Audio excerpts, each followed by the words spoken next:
tasawuf itu intinya ihsan, fikih itu intinya Islam, akidah itu intinya iman. Oke? Tasawuf yang besar itu untuk mendapatkan ihsan, beribadah seakan memandang Allah, merasakan kedekatan Allah. Apa yang harus dilakukan? Maka ada namanya proses tazkiyah ya. Proses apa namanya? Tazkiyah. Proses tazkiyah ini ada kurikulumnya. Kurikulumnya disebut metode. Metode itu bahasa Arabnya thariqah ya, jalan, metode. Maka di situ kalau bertanya apa beda tasawuf dan akhlak, kalau sudah dibenerin tazkiyahnya ini, jiwanya, maka akhlaknya akan menjadi bagus. Jadi akhlak itu buah dari tazkiyatun nafs yang ada dalam tasawuf. Lucunya ada orang mengharamkan tasawuf tapi membuat kajian kitab tazkiyatun nafs. Benar ya? Tazkiyatun nafs itu satu bab dalam tasawuf, gitu ya. Tazkiyatun nafs satu chapter dalam bab tasawuf. Kitab tasawuf nih, ini kitab tasawuf. Satu babnya tentang tazkiyatun nafs. Karena ada namanya jiwa amarah bisu, jiwa mulhamah, ya, jiwa ya, lawamah, mulhamah, kemudian mutmainnah. Kalau dia dibersihkan tazkiyah, maka dia akan naik ke makom atasnya, naik ujungnya nanti mutmainnah. Kalau mutmainnah tinggal naik doang, itulah disebut mi'raj. Jadi isra-nya jiwa dari amarah bisu kepada mutmainnah, mi'rajnya jiwa dari mutmainnah ke radiyah mardiyah ke kamilah ya. Itu kalau dikaitkan dengan Isra dan Mi'raj. Sudah bisa bedain? Tasawuf itu rumah besar, tujuannya agar mendasarkan kedekatan kepada Allah, yaitu ihsan. Di dalamnya ada satu bab namanya tazkiyatun nafs. Tazkiyatun nafs itu mempunyai metodenya lahirlah dalam thariqah ya. Maka wajibkah berthariqah? Ma la yutimmul wajib bihi illa bih fahuwa wajib ya.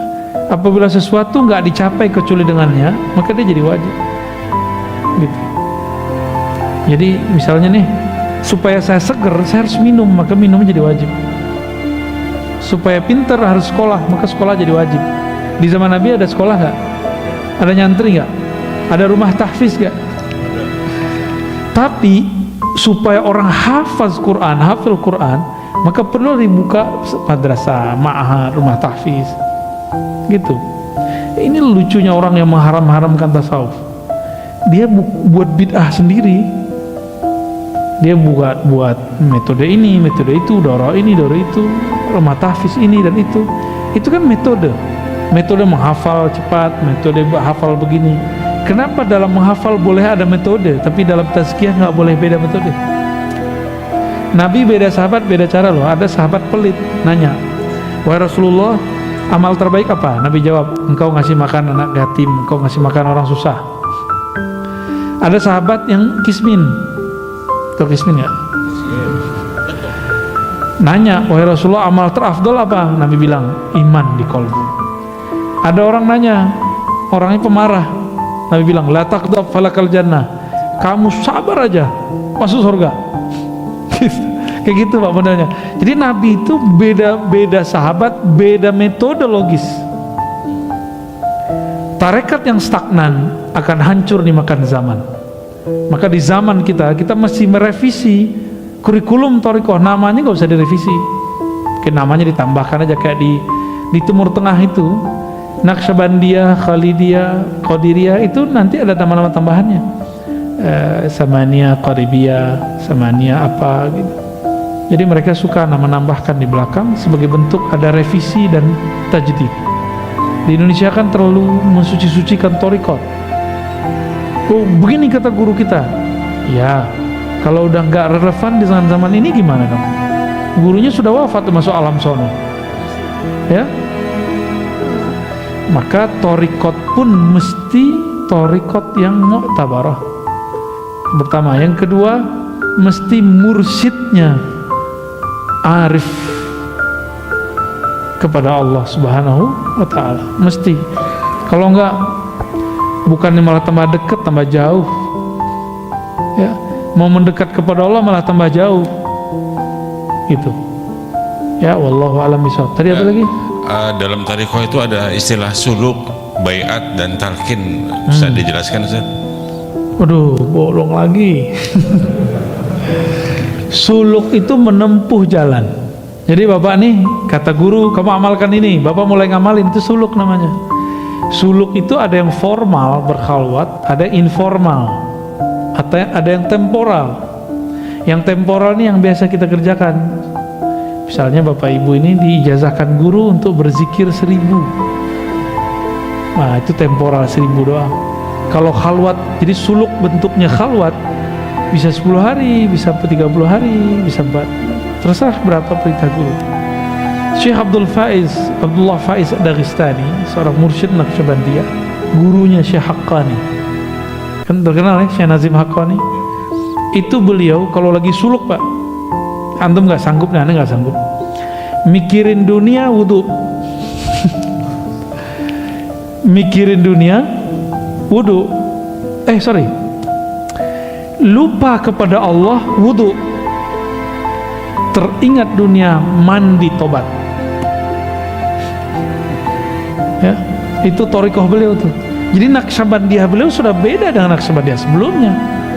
Di Naqsyabandiyah sebelumnya mandi cukup di awal mau zikir, mau talqin zikir. Beda dengan Qadiriyah sebelumnya, udah beda-beda tuh. Syekh Abdullah Faiz kemudian meringkasnya, gitu. Kan nggak mungkin, Pak, beliau ngajarin bapak gitu. Ada yang mau belajar thariqah sama saya, ntar saya gituin gimana? Kamu lupa kepada Allah, wudu. Ingat dunia, mandi, ya bisa mandi 50 kali sehari. Kita ini hidup di akhir zaman, insya Allah banyak rukhsah, Pak. Insya Allah banyak rukhsah. Yang penting tasdik saja kepada wali-wali Allah, ya. Nah, kitab ini kan yang nulis wali Allah, maka kita tasdik kepada isinya. Tasdik itu membenarkannya, ya. Jadi tidak ada lagi pertanyaan tasawuf ada nggak di masa Rasul, ya salam, ya. Malam tadi saya mengkaji dari Alif Lam Mim sampai berapa ayat? 3 ayat, ya.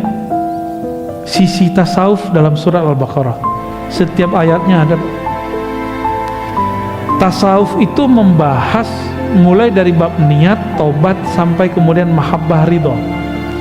Jadi kalau orang nanya, khusyuk masuk di tengah-tengahnya. Adakah tasawuf di Quran? Banyak. Setiap ayat sabar itu tasawuf, setiap ayat syukur tasawuf, setiap ayat ikhlas tasawuf, setiap ayat-ayat yang menyebutkan amal ruhani, maka itu tasawuf, gitu, ya. Paham, ya? Jadi masih mau nanya, ada tasawuf nggak di Quran? Ya itu tasawuf. Beres, cukup. Ustaz, ada satu lagi nih, Ustaz. Cukup, ada satu lagi. Pertanyaan. Assalamualaikum, dari Pak Taufik.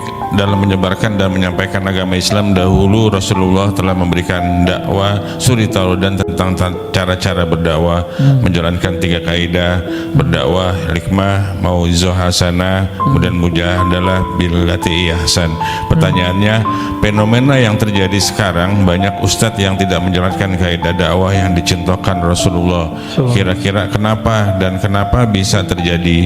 Yang kedua, hadis Bukhari